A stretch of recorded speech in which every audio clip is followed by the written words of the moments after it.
मैं इस wellness family में join हूँ।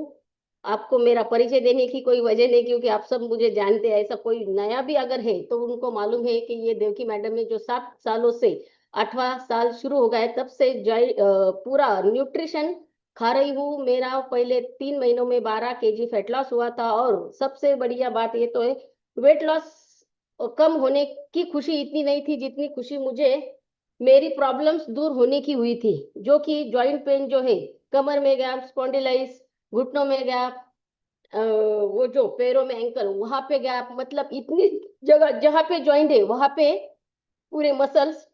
हे बघा, हे कोणते सुवर्णा कोल्हे, रिया वेलनेस सेंटर, त्यांना काही घेणं नाही, बायकांना किती त्रास आहे, किती काय आहे, पण त्यांना रिझल्ट ऐकायला महत्व नाही.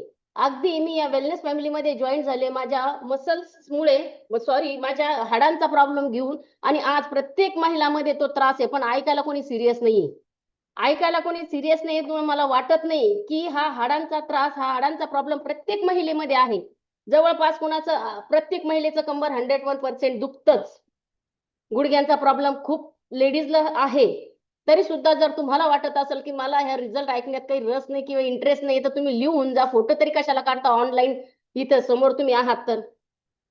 कॅमेरे मागचे ऐकता की नाही ऐकता, कामात लागले असेल तर लागू द्या, लागा, करा तुमचे काम. परंतु जो रिझल्ट, आज जी वेलनेस फॅमिली जिवंत आहे, मी तर स्वतःला प्राऊड फील करेन किंवा स्वतःला अभिमान म्हणेल की मी निर्णय घेतला होता की माझ्यासारख्या अनेक महिला निरोगी झाल्या पाहिजे, माझ्यासारख्या अनेक महिला घरामध्ये रडल्या नाही पाहिजे, अशा अनेक महिला आहेत माझ्यासारखी निरोगी आयुष्य घेऊन प्रत्येक फॅमिलीपर्यंत पोहोचल्या पाहिजे. त्यासाठी मी निर्णय घेतला होता. 2019 मध्ये वेलनेस सेंटर ओपन करण्याचा घरामधून सुरुवात केलेली होती, त्यानंतर पत्र्याच्या शेडमध्ये सुरुवात केलेली, त्यानंतर चक्क तुम्ही बघताय की एक छोटंसं बी रावलं त्याचं आज वृक्ष म्हणजे एक वडाच्या झाडाप्रमाणे इतक्या पारंब्या वाढलेल्या आहे, म्हणजे इतक्या ठिकाणी वेलनेस कोच झालेले आणि एवढ्या ठिकाणी वेलनेस सेंटर ओपन झालेले. इव्हन तुम्हाला माहिती आहे, भारतामध्ये पुरतं आणि महाराष्ट्रापुरतंच नाही तर बाहेर देशामध्ये सुद्धा जर काम देवकी मॅडम करत असेल तर विचार करा, इथं शिक्षण मॅटर करत नाही, तर दिसणं मॅटर करत नाही, इथलं काहीच नाही. फक्त तुमचा सेल्फ कॉन्फिडन्स, तुमचा आत्मविश्वास खूप महत्वाचा आहे.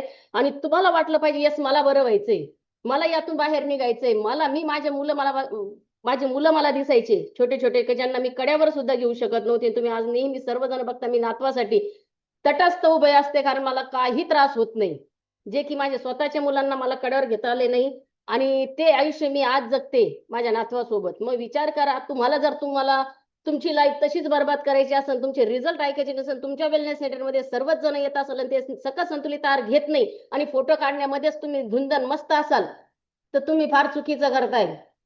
माझा रिझल्ट असा आहे की मी 16 वर्ष तब्बल माझा स्वतःचा पाय उचलू शकत नव्हते. तुम्ही आज बघितलं, फ्लेक्झिबिलिटी एवढी शरीरामध्ये आहे, मी जसं म्हणेल तसं शरीर वाकवू शकते. तर विचार करायची गोष्ट आहे, तुम्ही काय करताय? तुमचं शरीर तेवढं वागतंय का? तुमचे मसल तेवढे स्ट्रॉंग झाले का? हे कशामुळे? ही जादू फक्त आणि फक्त सकस संतुलित आहाराची, बाकी काहीच नाही. भरपूर जणांना असं वाटतं की रोजची प्रॅक्टिस आहे, रोज वर्कआउट करता. मी झाले 2-3 महिने वर्कआउट केलेलं नाहीये, तरी सुद्धा माझं वजनाचा काटा इकडून तिकडे सुद्धा होत नाही. माझी फ्लेक्झिबिलिटी कधीच कमी होत नाही, माझी एनर्जी कधीच कमी होत नाही. भरपूर जणांना वाटतं ना, रोजच्या रोज तुम्ही वर्कआउट करता, माझ्यासोबत करून दाखवा, तेवढ्या स्टेप, तसंच स्टेप, त्याच पद्धतीचं वर्कआउट. मग म्हणेल बाबा तुम्ही कॅमेरा बंद केला चालते, तुम्ही रिझल्ट नाही ऐकले चालते, तुम्ही नुसतं वेलनेस सेंटर ओपन करून बसले तरी चालते, तिथे एखादी लेडीज नाही आली तरी चालते, सकस संतुलित आहार नाही घेतला तरी चालतं. मग म्हणेल मी स्वतः मध्ये इतका बदल केला, त्यामुळे माझं तळतळून तुमच्या प्रत्येक महिलासाठी सांगणं आहे की ऑल न्यूट्रिशन घेतल्याच्या नंतर हे प्रॉब्लेम दूर होतात. की 8 दिवस, 2 महिन्यापूर्वी माझं पाय वर्कआउट करता करता थोडंसं नसावर नस एखाद्याचं सोडून दिलं असतं तुम्ही. मी त्यासाठी दवाखान्यात सुद्धा नाही गेले. मी फक्त जॉइंट सपोर्ट कॅल्शियम जास्त प्रमाणात खायला लागले. सेल ॲक्टिव्हिटर जास्त प्रमाणात खाल्ली. ऑलरेडी माझा पाय थोडासा सुद्धा फोल्ड होत नव्हता. तर ही जादू फक्त आणि फक्त सकस संतुलित आहे. कुठली पेन किलर खाल्ली नाही, कुठली टॅबलेट खाल्ली नाही, कुठलाच त्याच्यावर इलाज केला नाही. का? की मला विश्वास आहे की हे सर्व फक्त आपल्या सकस संतुलित आहाराने माझं प्रॉपरली वर्कआउट केल्याने होणार आहे.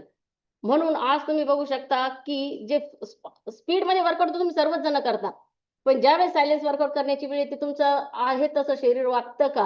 तुम्ही वाकवू शकता का? हा विचार करायचा. तर मी प्रत्येक महिलेला सांगेन, जे नवीन जॉइन झालेले असन, ज्यांना तुम्ही सांगताय कमरेत गॅप असल्याच्या नंतर की असा-असा रिझल्ट येतो, तर मी सांगते 3 महिन्यामध्ये 12 किलो वजन कमी झाल्याचा एवढा आनंद नव्हता, जेवढे माझे कमरेचा आणि मानेचा बेल्ट केव्हा मी बाजूला काढून ठेवायला लागले, हे माझ्या लक्षात सुद्धा आलं नाही, की यस मी काम करते, कमरेचा बेल्ट का नाही लावला? हे माझ्या लक्षात हळू-हळू यायला लागलं. जे की मी समोर वाकू शकत नव्हते. काहीतरी गोष्ट जर उचलायची असेल, तर मी पायाच्या त्या बोटाच्या कैचीत घेऊन उचलायचे आणि जे काही घ्यायचं असेल, तर सरळ स्ट्रेट खाली यावं लागायचं आणि तेव्हा ती उचलले. पण समोरून वाकून मला कुठलीही गोष्ट करता येत नव्हती.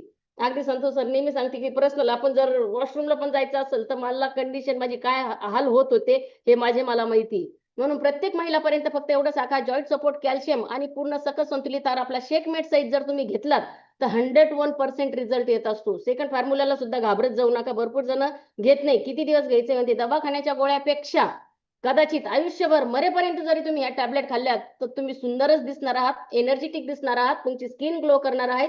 वयापेक्षा तुम्ही कमी दिसणार आहात. ही गॅरंटी माझी स्वतःची आहे. कारण 8 वर्षामध्ये कदाचित मी वेलनेस फॅमिलीमध्ये नसते, तर मी एकदम म्हाताऱ्या माणसासारखे जीवन आज जगत असते. असे चालत नाही ते म्हातारे माणसं. सेम ती कंडिशन माझी असली असती. तर त्यामुळं प्रत्येक महिलांना व्यवस्थित गाईडन्स करा, का इथे फक्त वजन कमी होत नाही, वजन वाढत नाही, तर तुमचे जे डिसऑर्डर असेल, पीसीओडी सारखा प्रॉब्लेम असेल, पण सगळ्यात महत्त्वाचा जे जॉइंट पेन, की घरामध्ये प्रत्येक महिला कमरेला आज बांधून काम करणं असेल किंवा हाडं पेन करत असेल, सगळ्या गोष्टी तरी काम करावं लागतं. कारण योग्य आहार नाहीये आणि योग्य आहार जोपर्यंत तुमच्या शरीराला भेटत नाही, नुसते व्यायामाने तुम्ही चांगले होणार नाही, हे सगळ्यात पहिले डोक्यामध्ये फिट करून घ्या. आणि नसेल तुमची विश्वास किंवा नसेल तुमची कॅपॅसिटी, तर दवाखान्यात पैसे तुम्ही नक्कीच घालू शकता. कारण 1 तास आपण स्वतःसाठी घालू शकत नाही. पण येणाऱ्या भविष्यात वेळ तुम्ही 5-5 घंटे डॉक्टरची वाट बघून त्या लाईनमध्ये नक्कीच उभा राहू शकतात. मग तुम्हाला कोणत्या लाईनमध्ये उभे राहायचं हे तुम्ही ठरवा. मी 16 वर्ष त्या लाईनमध्ये उभे राहिले म्हणून मला येणारे पुढचे 16 वर्ष आता 8 वर्ष तर झाले. आणखी पुढचे 8 वर्ष म्हणल्याच्या नंतर माझं ते बरोबर माफ होऊन जाईल आणि त्याच्या पुढचं आयुष्य मी सुंदर पद्धतीने जगणार आहे असं मला स्वतःला वाटत असतं. तर तुम्हाला काय वाटतं ते बघा. Tata, bye-bye. Thank you very much आणि खूप छान वाटलं आज वर्कआउट करून. उद्या पण सेम ह्याच पद्धतीने एनर्जेटिक वर्कआउट करणार आहोत आणि आज संध्याकाळी जो असेल तो वेलनेस कोच त्याच्यासोबत आणि उद्या येस 6:30ची बॅच माझ्यासोबत, 5ची बॅच संतोष सरांसोबत. Yes tata, bye bye. Have a nice day.